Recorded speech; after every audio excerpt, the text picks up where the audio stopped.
européenne est une commission qui se préoccupe de la croissance économique, mais aussi de la justice sociale, de la lutte contre les inégalités, et vise à créer une société qui soit plus inclusive.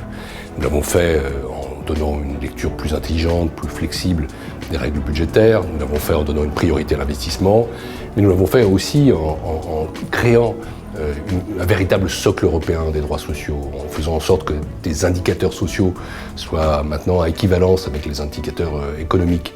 Et il reste encore beaucoup de combats à mener, des combats pour que les crédits du Fonds social européen, 100 milliards d'euros tout de même, restent une priorité de l'action de la prochaine Commission et des prochaines institutions européennes, des combats à mener aussi pour qu'on puisse informer davantage ceux qui sont les plus vulnérables sur les possibilités qui sont offertes en matière d'accès au crédit et d'accès au système bancaire, des progrès à mener pour harmoniser les analyses, les définitions du surendettement et du coup pour aussi faire converger les politiques qui sont menées pour y faire face. L'Europe n'est pas une forteresse, l'Europe n'est pas une bulle.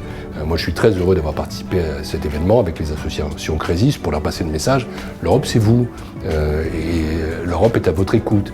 Je crois très profondément que l'Europe se réconciliera avec ses citoyens si elle est économiquement forte, bien sûr, mais aussi si elle est socialement juste et si elle est humainement accessible. Quand j'étais ministre des Finances, de 2012 à 2014, j'avais voté une loi bancaire, qui, en lien avec le secteur financier, avait permis de lutter plus efficacement contre le surendettement, de favoriser l'accès aux chéquiers, aux cartes bancaires, de permettre aussi une gestion plus flexible des découverts pour ceux qui sont en situation de fragilité. Et c'est pas un hasard si cet événement se tient ici, à la Fédération bancaire française.